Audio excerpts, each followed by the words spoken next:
Hello. Today we're going to be looking at the Korean War. The main idea is that Cold War tensions finally erupted into a shooting war in 1950. The United States confronted a difficult challenge, defending freedom halfway around the world. Our learning objectives are to discuss the causes, the major battles, and the outcomes of the Korean War. So first, let's look at Korea before the war. After World War II, Japanese-occupied Korea was temporarily divided into northern and southern parts along the 38th parallel. The Soviet Union controlled Korea north of the 38th parallel, and the United States would be in charge of Korea south of the 38th parallel.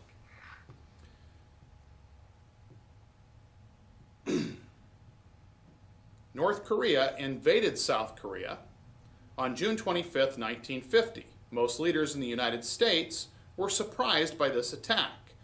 American troops stationed in South Korea since World War II had recently completed their withdrawal. The United States was not well prepared to fight in Korea. However, the decision to fight was made quickly. Truman decided that the United States would take a stand against communist aggression in Korea. The United Nations Security Council voted unanimously in favor of the use of force in Korea. So we start by looking at the role of the United States. South Korea was where the United States had to take a stand against communist aggression. Truman ordered American naval and air forces to support Korean ground troops.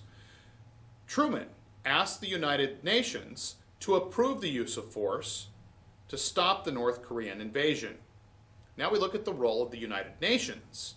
The UN Security Council supported the use of force in Korea. Truman sent ground troops to Korea. The troops sent to Korea were to be a United Nations force. Instead of calling this a war, the whole effort was referred to as a UN police action. And we start really by looking at the Incheon landing. UN forces made an amphibious landing behind the North Korean lines at the port city of Incheon. MacArthur's surprise attack worked beautifully. The September 1950 invasion at Incheon was a key victory for UN forces. So from this point on, they really had North Korea on the run.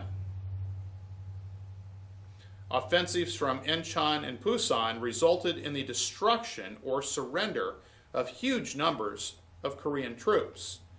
By October of 1950, all of South Korea was back in UN hands. UN forces had begun to move into North Korea, but when 260,000 Chinese troops joined the North Koreans, the UN began to retreat. UN forces retreated all the way back to Seoul. It was the longest fallback in US military history. Now, another thing that takes place during the war is there's a disagreement over how the war should be handled between General MacArthur and Harry Truman. MacArthur said that the UN faced a choice between defeat by the Chinese and a major war with them. He wanted to expand the war by bombing the Chinese mainland, or perhaps even with nuclear weapons. Lieutenant General Matthew Ridgway stopped the Chinese onslaught and pushed them back to the 38th parallel, without needing to expand the war or use atomic weapons. MacArthur disagreed with President Truman about the direction of the fighting and challenged the authority of the president.